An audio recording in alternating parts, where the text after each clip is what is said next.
पुराने समय की बात है। एक राजा था, वह अपने न्यायप्रियता और बहादुरी के लिए दूर दूर तक प्रसिद्ध था। उसके राज्य में प्रजा हमेशा सुखी रहती थी और महल के दरवाजे हमेशा प्रजा के लिए खुले रहते थे। राजा को शिकार का बहुत बड़ा शौक था। वह अपने सैनिकों के साथ जंगल में शिकार करने के लिए निकल गया।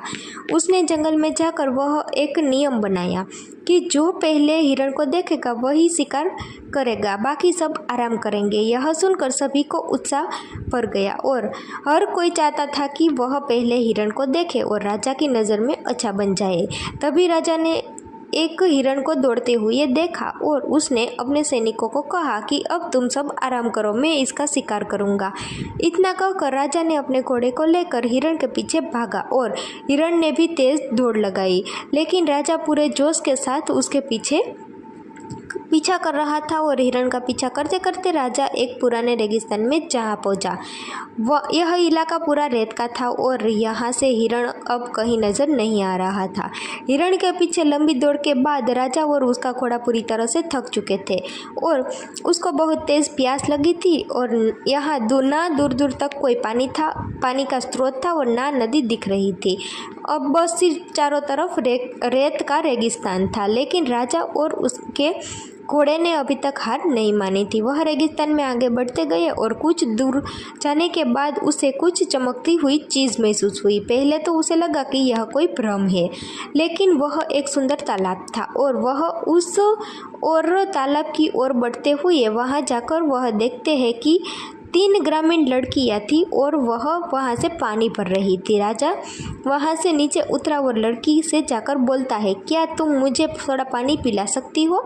लेकिन लड़की ने जवाब दिया कि तुम्हारे सामने घड़ा पड़ा है, वह सामने पूरा तालाब है, उसमें जाकर तुम पानी पी लो और अपने घोड़े को भी पिला दो। यह सुनकर राजा ने अपने मन ही मन में विचार किया, क्या लड़की नहीं जानती कि वह किससे बात कर रही है? और उसने लड़की को बोला, क्या तुम जानती हो मैं कौन हूँ? लड़की ने जवाब दिया, मैं नहीं जानती। यहाँ हर कोई खुद आकर पानी पीता है और जिसके सामने प्रजा झुकती थी वह आज खुद एक लड़की के सामने बेबस खड़ा था। और बाद में राजा ने खुद जाकर तालाब में से पानी पिया और अपने घोड़े को पिला दिया। पर राजा ने मन ही मन में ठान लिया कि वह इस ग्रामीण लड़की को सबक सिखाएगा। वह चुपके से उस लड़की के पीछे जाने लगा और कुछ देर चलने के बाद वह उस लड़की के घर पहुंच गया। वहां उसने देखा तो एक सामान्य झोपड़ी थी। राजा ने झोपड़ी में जाकर दरवाज़ा खटखटाया तो वहाँ से एक बूढ़ा आदमी बाहर निकला और उस आदमी ने पूछा, कौन है आप और यहाँ क्या लेने आए हैं? मैं इस राज्य का राजा हूँ और मैं आज इस गांव में मेहमान बनकर आया हूँ। इतना सुनते ही वह बूढ़ा आदमी चकित रह गया और बूढ़े आदमी के घर में जाते हैं और उससे बात करता है कि मैं आपकी बेटी से विवाह करना चाहता हूँ। यह लड़की चुपके से सुन रही थी, लेकिन वह बूढ़ा आदमी ने राजा से कहा, हम तो बहुत छोटे आदमी हैं और हम अपने रीति रिवाज से चलते हैं। अगर मान लो कि कभी आपके राज्य में किसी ने हमला कर दिया और आपको कुछ हो गया तो मेरी बेटी का क्या होगा? यह सुनकर राजा ने कहा कि मैं अपनी संपत्ति का आधा हिस्सा आपकी बेटी के नाम कर दूंगा।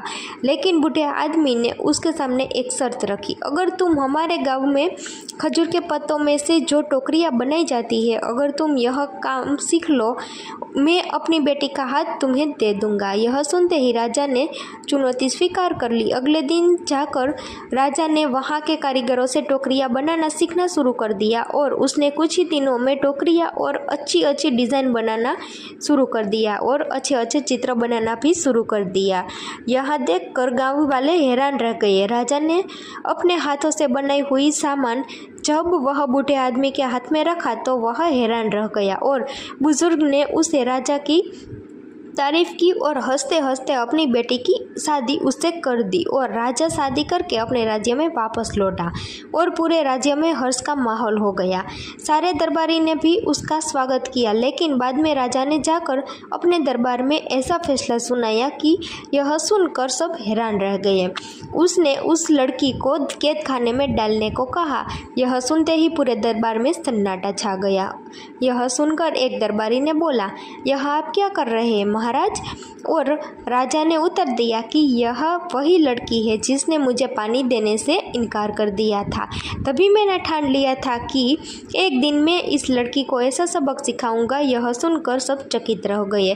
सब दरबारी जानते थे कि राजा का फैसला गलत है, लेकिन उसके सामने कोई कुछ नहीं बोल सकता था।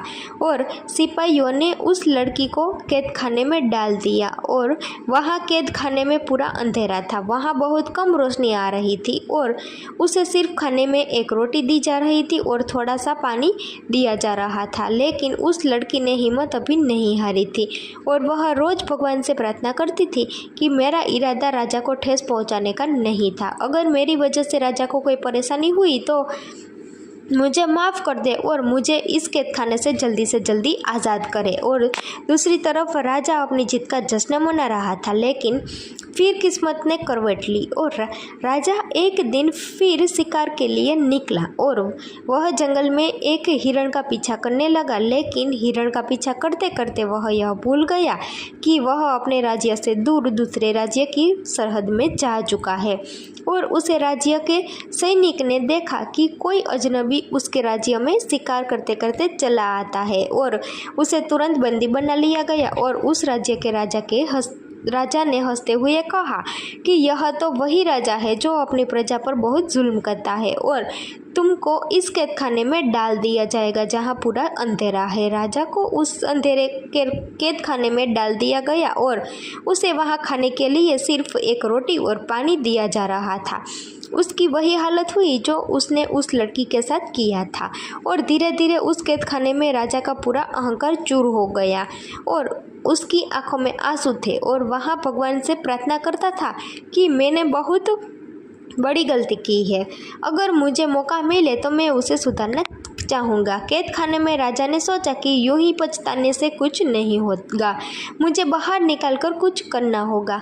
और उसने वहाँ एक पास खड़े सैनिक से कहा, मैं यूं ही इस कैद खाने में नहीं बैठ सकता हूँ, मैं हुनर जानता हूँ, मैं खजूर के पेड़ों से टोकरी बनाना जानता हूँ, मैं तुम्हारे लिए उसमें से अच्छी अच्छी टोकरियाँ बना सकता हूँ और तुम बाजार में जाकर बेच सकते हो, उसमें पैसा कमा सकते हो। सैनिक के मन में लालच जागा और उसने अगले दिन खजूर की पत्तियां लाकर राजा को दी और उसने उसे खजूर के पत्तों से अच्छी अच्छी टोकरियां और चित्र बनाना शुरू कर दिया और उसमें से उस चीज़ को सैनिक को दिया और उसको बाजार में जाकर बेचने को कहा। वह सैनिक बाजार में उस चीज़ को बेचने गया और जब वह वहाँ पहुँचा तो लोगों ने उससे सारी चीज़ खरीद ली और सैनिक के पास बहुत सारे पैसे आ गए और यह सिलसिला कुछ दिनों के लिए चला रहा। और एक दिन राजा ने उसे टोकरी में कुछ चिट्ठी छुपा रखी थी और इसमें लिखा था कि मैं राजा हूँ और मुझे बंदी बना लिया गया है। जो कोई भी इसे पढ़े वह मेरे राज्य में जाकर बता दे। और दूसरे दिन उस सैनिक ने फिर से यह माल बेचने के लिए बाजार में गया और वहाँ एक व्यापारी ने उसे खरीद लिया, लेकिन वह व्यापारी उस राजा के राज्य का ही था। और घर जाकर उसने यह खत पढ़ा और अपना घोड़ा लेकर उस राज्य में बताने के लिए गया। और सभी दरबारी को यह पता लगा कि उसने राजा को बचाने के लिए कुछ तरकीब निकालना शुरू कर दिया और दरबारी में से एक चतुर आदमी को उस राज्य में भेजा गया और उसे आदमी ने दूसरे राजा के पास जाकर वह प्रस्ताव रखा कि अगर आप राजा को छोड़ देते हैं तो दोनों राज्यों के व्यवहार अच्छे हो जाएंगे और उसका व्यापार भी बढ़ जाएगा। यह प्रस्ताव राजा ने स्वीकार कर लिया और राजा को रिहा कर देने का आदेश दिया और राजा हैरान हो गया कि यह कैसे हुआ। फिर उसे मालूम हुआ कि उसके राज्य के दरबारी ने बड़ी कुशलता से उसे छुड़वाया है और फिर वह अपने राज्य में लौटा, मगर राजा पहले जैसा नहीं रहा था। उसने जाकर तुरंत उस लड़की को रिहा किया और उसे बोला, मुझे माफ़ कर दो, और उसको अपनी पत्नी के रूप में स्वीकार किया।